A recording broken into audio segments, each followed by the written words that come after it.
Драги наши пријатели, сакам сите вас да ве поздравам, а исто време да го изразам своето задоволство што можам да бидам дел од овој серијал насловен како Личноста за сите времења.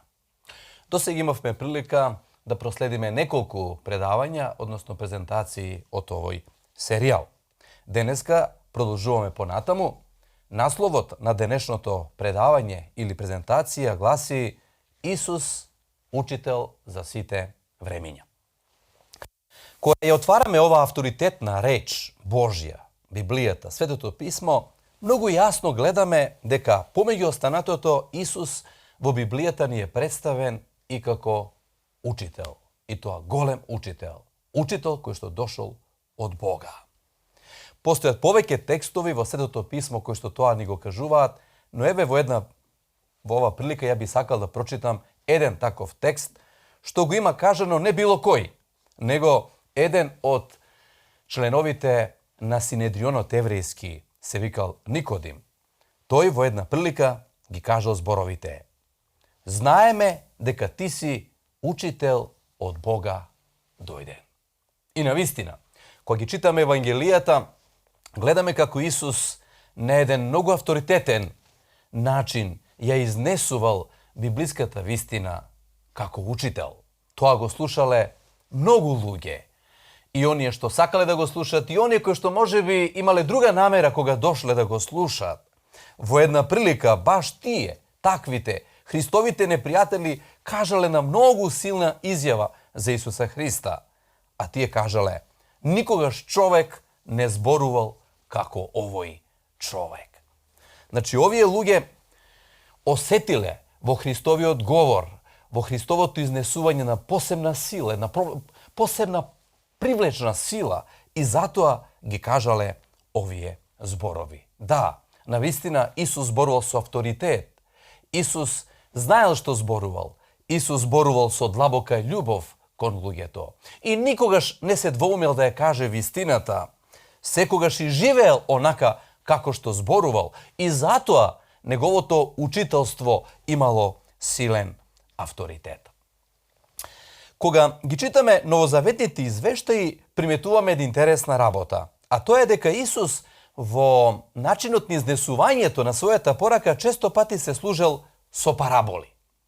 Параболите биле Христов омилен и едноставен начин да се изнесе библиската вистина.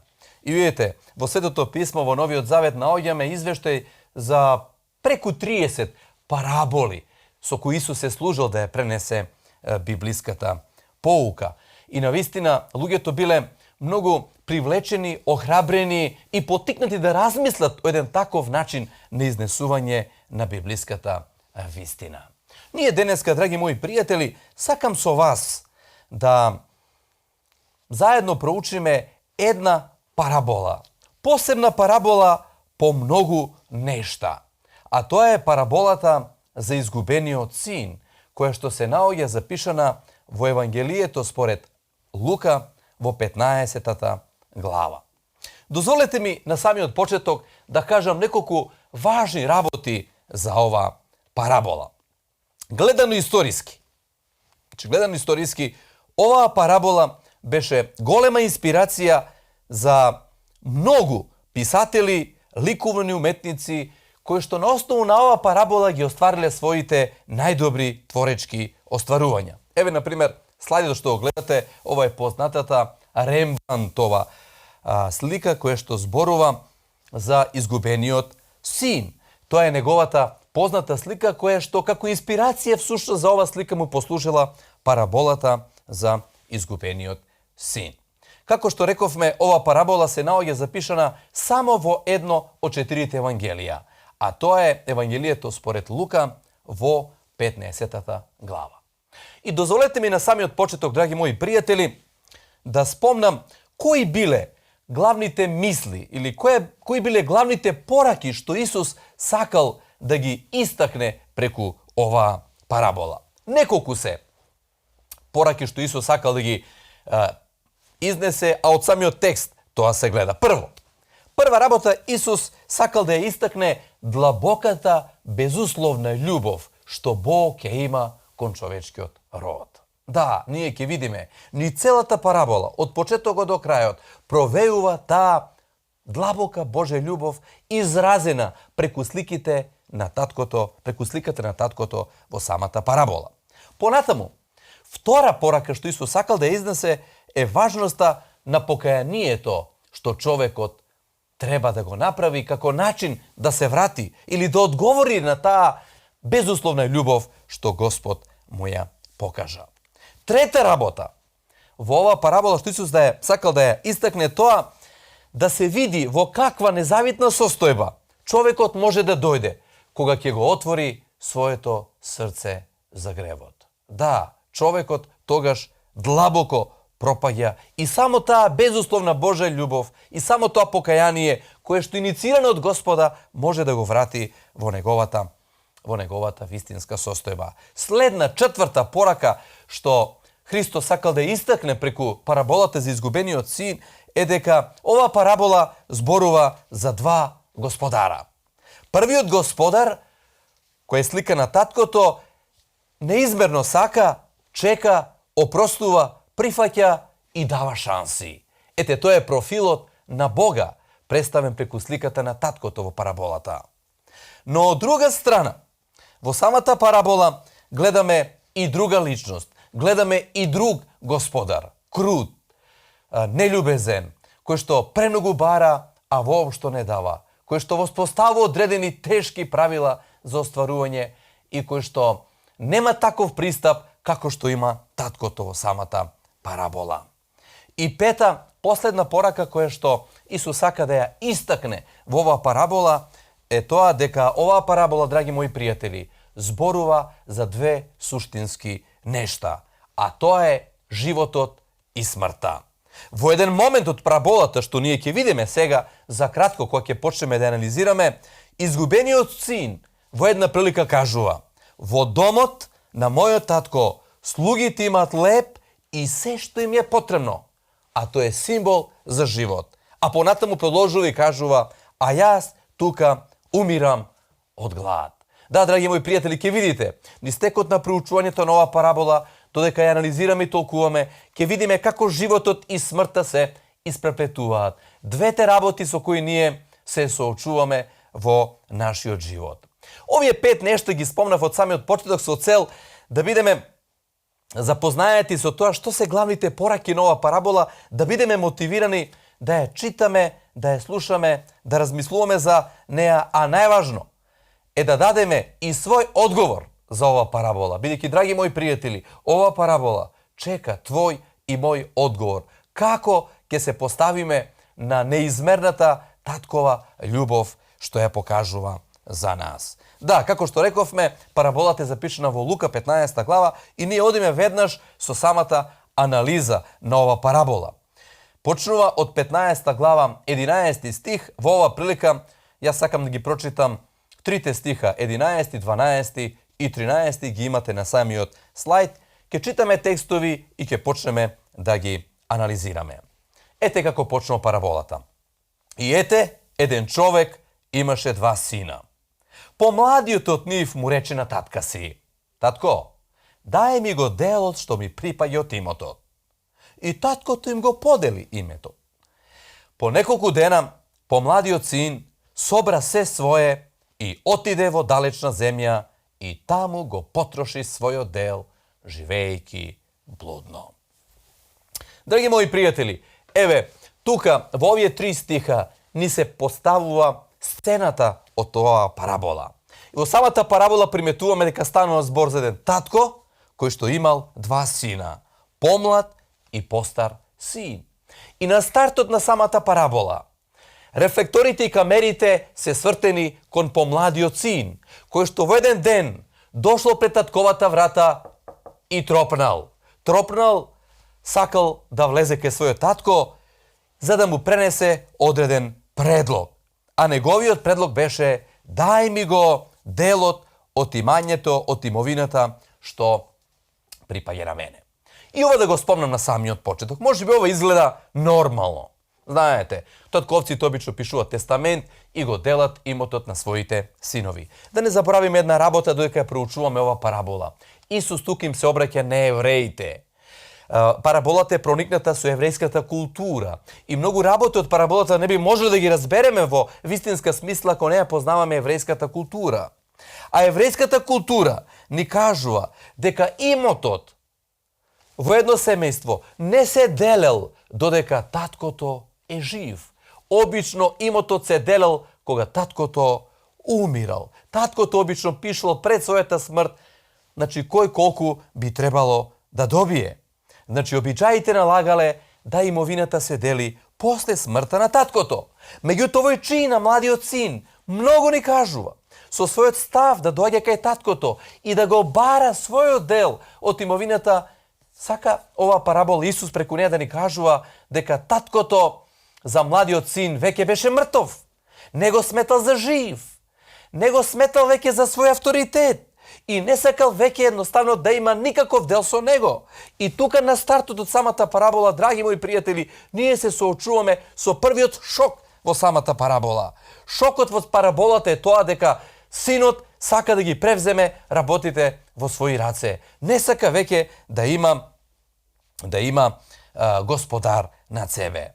Но исто така во еврејската култура, кога такво нешто би се случило, имало уште еден обичај што би требало таткото да го направи. А тоа е дека таткото имал потполно право да објави проглас до жителите. Кога така неговиот син ќе постапи, тој да прогласи дека неговиот син е веќе мртов.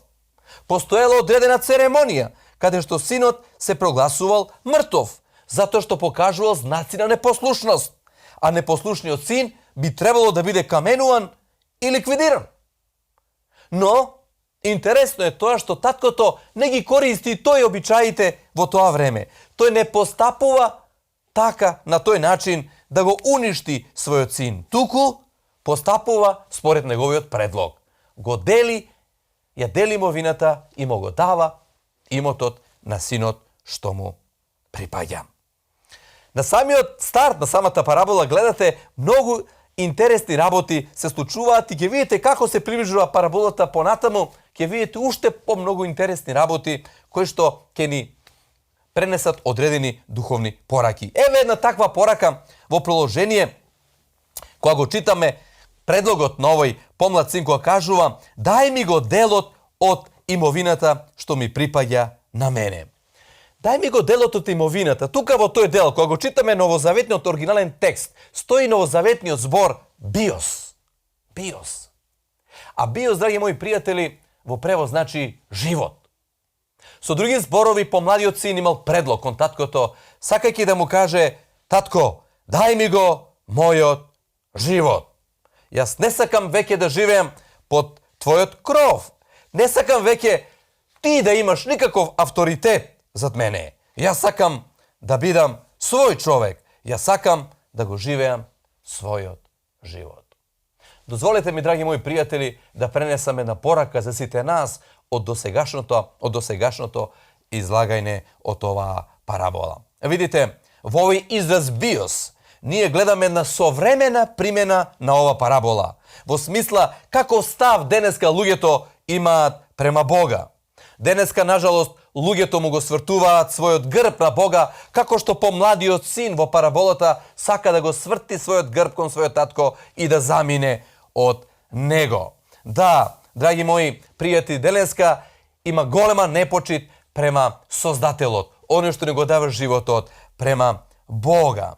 И всушност тоа е вистинската дефиниција за гревот.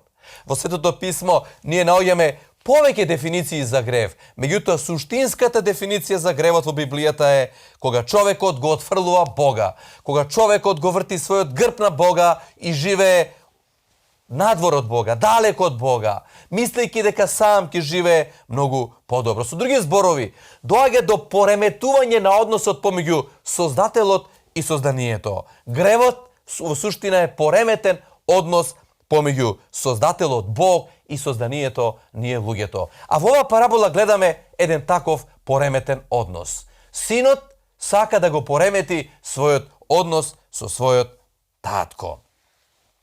И извештаите понатаму кажуваа дека помладиот син ги зеде сите тие своји работи, нели така, и почна полека da го напушта татковиот дом. Но дозволете ми, пред да спомнам каде отишол, како таму живеел, што све се случувало со него понатаму, дозволете малку да завлеземе во срцето на самиот татко, кој што е слика на самиот Бог. Што мислите, драги мои пријатели, како се чувствувал таткото? Како е доживеал тој таа разделба помеѓу себе и својот син? Секако дека оваа разделба беше многу болна за таткото. Но сепак таткото гледал да му биде добро на синот. Само нему да му е добро. Тој да не се чувствува затворен, да не се чувствува како роб во својата куќа. А синот не марал за татковата љубов и не марал за татковото внимание. Очевите солзи за синот биле знак, израз на слабост. Синот го себрал се свое, го облече своето најубаво дело, ги облече своите најубави чевли, го пречекорил прагот на својот татко. Зошто? Затоа што сметал дека има младост, имал слобода, имал пари и отишол во далечна земја. А во таа далечна земја, која што во Светото писмо, таа далечна земја е символ е Вавилон, а Вавилон е символ за отуѓеност од Бога, живот наспроти Бога, живот во спротивност со Бога. Таму во далечната земја тој почнал да живее според своите желби. Почнал таму, во таа далечна земја, едноставно да го троши, да ја троши имовината на својот татко. Предпоставам, замислувате сега од кога излегол со многу пари, затоа што го продал имотот на својот татко, тој почнал да има многу пријатели. Сите му се нуделе да бидат негови пријатели. Сите му нуделе помош, водич низ таа далечна земја, затоа што тие пријатели негови знаеле наводно како се живее добро, раскошно во таа далечна земја. И помладиот син отишол во таа далечна земја и го трошел својот имот, живеејќи блудно. Како што вели еден писател, тука во друштвото на своите пријатели, овој млад син, кој што постанува полека изгубен син, ќе видиме како на олтерот на страста и гревот ја жртвува својата младост, ја жртвува својата чистота, ги жртвува принципите на добрината и почита својата снага, здравието, убавината и чедноста ги подчинил на неморалниот начин на живење. Да, и на прв поглед, драги мои пријатели, ова е посакуван живот. Таква врста на живот многу млади, многу луѓе денеска сака да живеат. Топ тема денеска е како да добиеме документи да одиме во странство. Наводно таму странството ни е представено како рај. Наводно таму има многу подобри услови за живот. И да, веројатно и постојат подобри услови за живот. Но дали таму нема грев? Дали таму нема зло? Дали таму нема болести и страдења? Дали таму нема смрт? Да, драги мои пријатели, и таму го има тоа. Но тоа е само како една мала ситна илустрација за да можеме да го разбереме, да разбереме оваа парабола преку неа и животот во суштина каков е. Да, имал пари, имал пријатели, материјални добра, желба и имал сите предуслови да живее еден добар, квалитетен живот. Меѓутоа, извештајот во Лука 15 глава 14 стих ни се кажува дека и откако потроши се, настана голема глад во таа земја и тој се најде во мака. Да, драги мои пријатели, никогаш овој млад човек не размислувал дека ќе дојде ден кога работите ќе се сменат, кога нема веќе да има тоа што го има, кога веќе полека едноставно и пријателите ќе го ставаат, и парите ќе го потроши, и друштвото ќе го остави, и сите оние што му биле наклонети едноставно ќе го остават и тој ќе се најде во голема мака. Дали приметуваме дека работите во животот можат многу брзо да се променат? Знам луѓе кои што живееле многу раскошно и добро, но поради одредени ситуации што им се случили во животот, преку ноќ им се променил животот. И тука, на овој млад човек, кој што отишол во далечна земја со одредени цели, сега му се променил животот, потрошил се, нема веќе ниту една паричка во својот джеб, пријателите го оставиле и тој се нашол во голема мака. Што вели библискиот извештај, како понатаму постапил овој човек? Еве ги читам текстовите 15 и 16 од самата парабола. А еве таму што пишува. pa otide тогаш при еден човек во таа земја и се погоди. А тој го прати во своето поле да пасе свињи. И страден беше да го наполни својот стомак со рокчињата што ги јадеа свињите, но никој не му ги даваше. Драги мои пријатели, ако досега се соочивме со два шока на стартот на ова парабола, во продолжение се соочуваме уште со други два шока во самата парабола. Во третиот шок од самата парабола гледаме како овој млад, изгубен син, млад евреин, оди и бара помош, а патот го носи кај еден тугинец, странец. И ево е овој третиот шок, а еврејската публика го слуша Исуса како голем учител, кој што изнесува пораката, а Исус така умешно изнесува пораката, да се види до каков степен дошол овој млад евреин.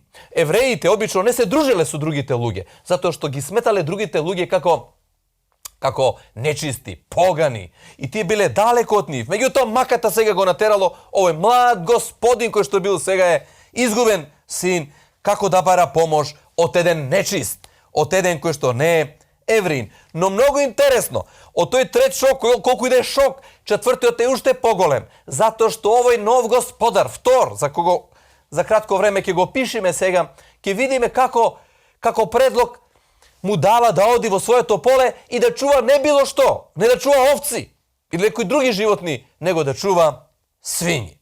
Само за корка леп, за да ја преживее економската криза, овој млад, изгубен син го прифаќа предлогот на тугинецот и тој оди во полето да ги чува свињите на овој тугинец. А извештаите кажува дека свињата била многу нечиста за евреите, тие не ја конзумирале.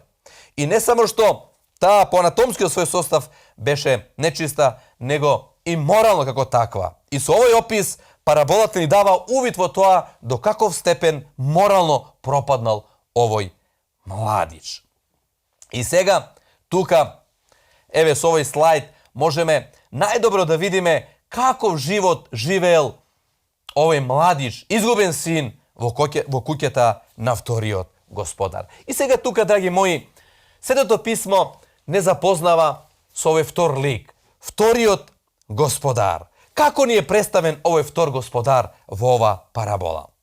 Еве како тугинец, безобзирен, крут, груб и немилостив. Оној кој што диктира и поставува услови. Личност која што премногу бара, а многу малку, скоро ништо не дава. Овој втор господар, на кого што изгубениот син со своите непромислени постапки му се предал, заинтересиран е само за своите потреби. Тој не е заинтересиран како се чувствува младиот син. Тој не размислува за него. Тој размислува, вториот господар, само за себе, само за своите потреби. И тој, вториот господар, ги третира луѓето не како оние што се создадени според Божиот лик, туку како слуги и робови. Го испратил во шталата да биде слуга, да биде роб. И она што е многу силно, што би сака да го истакнам, кога го дешифрираме овој втор господар, е тоа дека за вториот господар местото на луѓето не е во домот и во царските палати, како што е тоа случај со таткото од параболата, кој што го чува својот син во својот дом во царската палата, него за вториот господар местото на луѓето е во свињарникот. Да, во домот на вториот господар свињите живеат многу подобро отколку луѓето. Да, луѓето се третирани многу пониско од животните во куќата на овој втор господар. И овој нов господар, приметете, не му дал ни стан, ни одело, ниту пак храна. Каква ли разлика од описот на таткото во самата парабола? Суштинска разлика од таткото во параболата и овој втор господар. И со право можете да претпоставите дека овој втор господар во параболата го представува ѓаволот. Слика на ѓаволот, оној кој што е спомнат во Светото писмо, кој што не му мисли добро на човекот, кој што ги третира луѓето подолу него ли животните. И во едни такви околности, и во една таква атмосфера, библискиот извештај понатаму кажува дека младиот син дојде при себе. Така вели текстот. А кога дојде при себе. Драги мои, од овој момент, од овој текст, кога дојде при себе, почнува процесот на враќање на изгубениот син. Сега полека почнува младиот син, изгубениот син, таму во свинјарникот, да ги разбере своите неразумни потези што ги правел во животот. Барал слобода, а наишол на затвор на околности и замрсен лавирин, во кој се повеќе и повеќе тонел. Наместо слава и изобилие, за кој што копнел, се здобил со срамота и наместо богатство и раскошен живот, дошол до ситуација едвај да преживее. И кога дошол при себе, тој ги кажува оние реални работи што постојат во куќата на неговиот татко. 70 стих кажува за тоа. Колку наемници во куќата на мојот татко имаат леп и изобилие, а јас пак овде умирам од глад. Еве како што спомнам тука во овој текст се изразени тие две суштински нешта, животот и смртта. Животот и смртта, драги мои, е суштинска тема на Светото писмо. Бог го создал светот да живее и човекот да живее изобилно. Исус дошол човекот да живее изобилно. Меѓутоа, кога човекот го отворил своето срце за гревот, дошла и смртта. Така да животот и смртта се испреплетуваат и во Библијата и нормално во животот што го живееме. О, колку наемници во куќата на мојот живот, татко, имаат живот. Тоа сакал да каже младиот син со зборовите, имаат леп изобилие. А јас пак овде умирам од глад. Јас тука умирам, а во домот на мојот татко постои живот. Да, драги мои, овој болен пек што излегуваше од устните на изгубениот син, сведочил за неговата тотална беда. Се сетил на изобилието на очевиот дом, каде што наемниците живеат подобро неголи синовите во туѓа земја.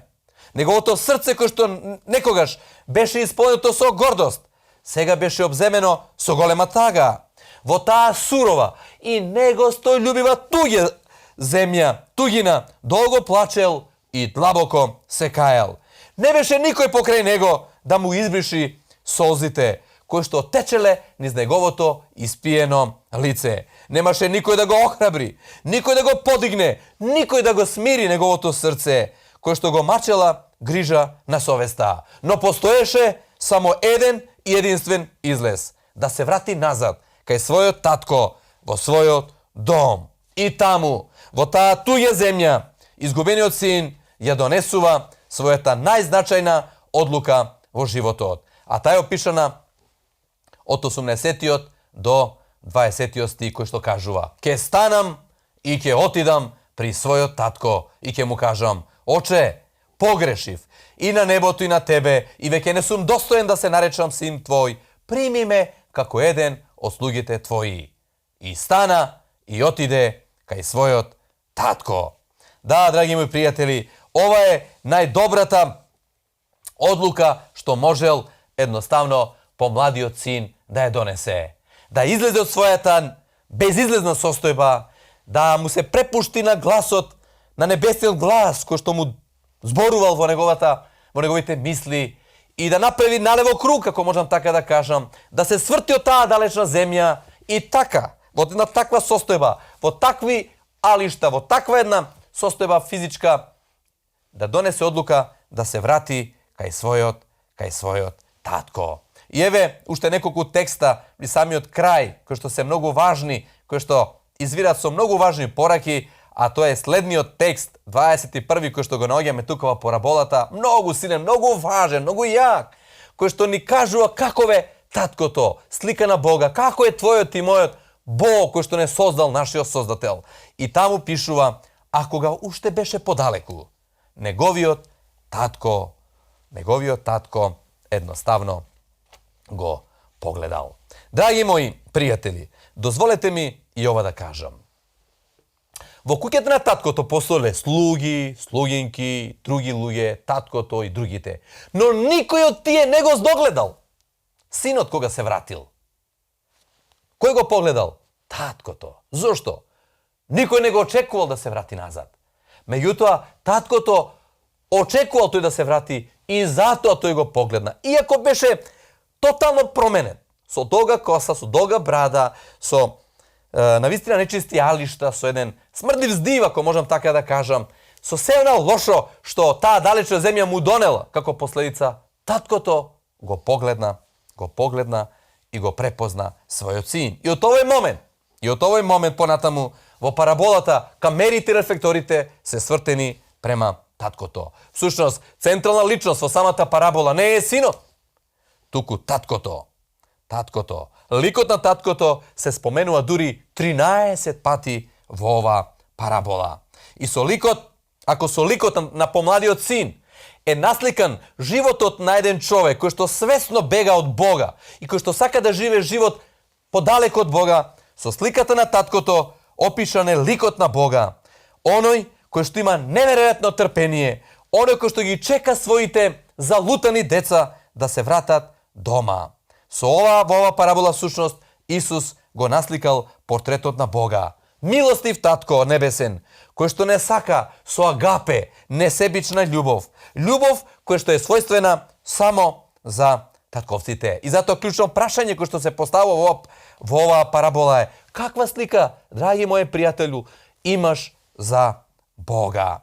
Видите, во почетокот младиот син имал лоша слика за Бога. Но во продолжение, кога се соочил со суровоста на животот, кога виде докаде неговите непромислени потези го донесоа, тогаш тој почнал да ја промени сликата за својот татко. Да, на сцена стапува таткото. Таткото доаѓа тука и трча. И оно што е многу интересно, во таа култура татковците обично не трчат. Татковците не се они или господарите. Таков било татко не трчале.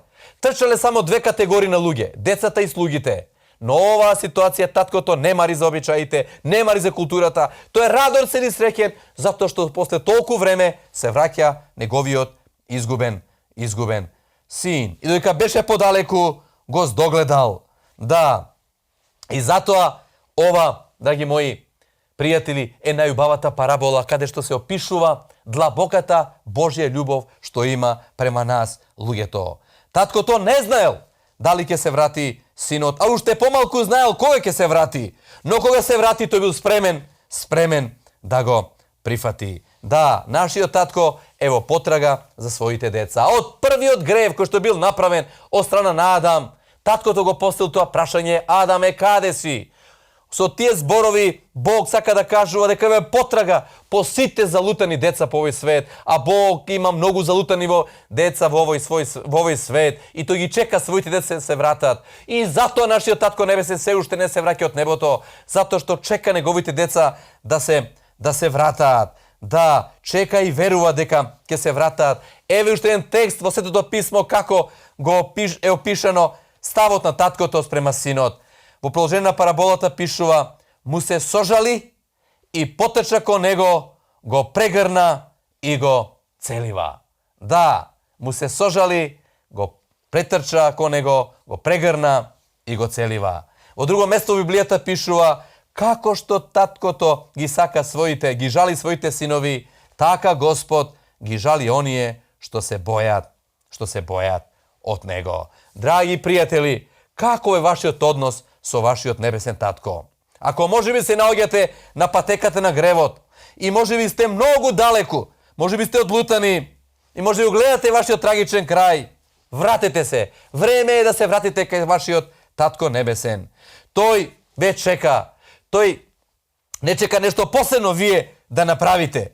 Тој чека само да дојдете кај него, да ја признаете својата состојба која што ве донела во таква ситуација и тој ќе ви пружа втора шанса. Да, тој едноставно ве прифаќа такви какви што се. Тој не очекува ништо посебно ние да направиме. И една ветување кажува таткото во Библијата: вашите престапи ќе ги растерам како облак и гревот ви како магла. Вратете се кај мене, затоа што јас ве сакам. И знаете, во оваа прилика почнал сега синот да се исповеда пред таткото. Кога се сретнале после толку време, синот му кажува: оче, погрешив и на небото и на тебе, и веќе не сум достоен да се наречам син твој. И пред да ги каже оние зборови: прими ме како еден од своите наемници, таткото ја затвара устата на својот син и не дозволува понатаму синот да кажу било што, него го прегрнува својот син. Покажува љубов. Не гледа во каква состојба е, не гледа дека е прљав, не гледа во каква телесна состојба е. Многу е важно за него што се вратил неговиот син. И тогаш ги кажува оние последни зборови во самата парабола, кои што се многу силни, Во тие зборови сега таткото повторно го враќа статусот на изгубениот син кој што го имал во самиот почеток. Еве ги тие последни зборови од самата парабола пред да завршиме. И доведете теле да го заколеме, да јадеме и да се веселиме, зашто овој мој син беше мртов и оживеа, и изгубен беше и се најде, и почна да се веселаат. Еве како прекрасно завршува оваа парабола, драги мои пријатели. Парабола која што почнува многу негативно, многу бурно, многу тешко. Парабола која што почнува со солзи, која што се испреплетува на тој начин што младиот син поминува низ многу тешки околности во својот живот, благодарение на своите непромислени пораки. На крајот, кога ќе одлучи да го промени својот живот по делување на Бога во неговите мисли, тој се враќа кај својот татко, сликата за небесниот татко. Таткото кој чека. Таткото кој со отворени раце го чека својот изгубен син. И кога го признава својот грех, својот престап, се она што направил, тогаш таткото ги кажува овие последни зборови, три многу важни нешта му нуди, на тој начин му го враќа оној првобитен статус што го имал синот пред да замине татковиот дом. А тоа е најубавата облека, тоа е всушност неговата облека што тој ја користел во посебни пригоди. А потоа вели, подајте му и прстен на раката, символ за авторитет, како и обувки на нозет. Со овој гест таткото сакал да каже дека синот веќе не е роб, затоа што робовите немале обувки на нозете, само синовите и господарите имале такво нешто. Значи, со овие три нешта таткото во целост го повраќа првобитниот статус што синот го имал. И прави една голема веселба, голем банкет. И вели, донесете теле, да заколеме, да подготвиме храна и сите да се веселиме. Слика во небото, кога еден човек ќе го отвори своето срце за Бога, ќе се врати кај својот небесен татко, тогаш целото небо е радосно.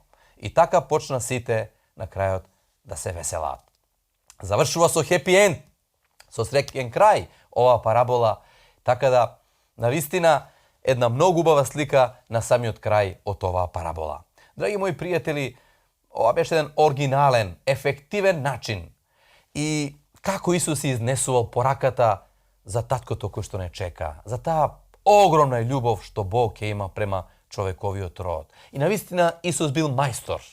Исус бил учител за сите времина, кој знаел како пораката така убаво да ја срочи, да покаже многу емоции во сето тоа, но исто така да ја долови таа татковска небесна љубов што има према тебе и мене. Драги мои пријатели, на крајот упатувам апел до секого од нас, да не ја занемариме оваа огромна љубов што Бог ја покажува кон секого од нас.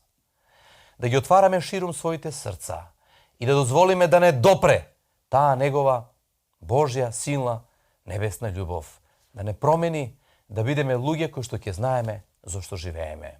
До следното наше предавање и презентација ви посакувам пријатно и се најдобро.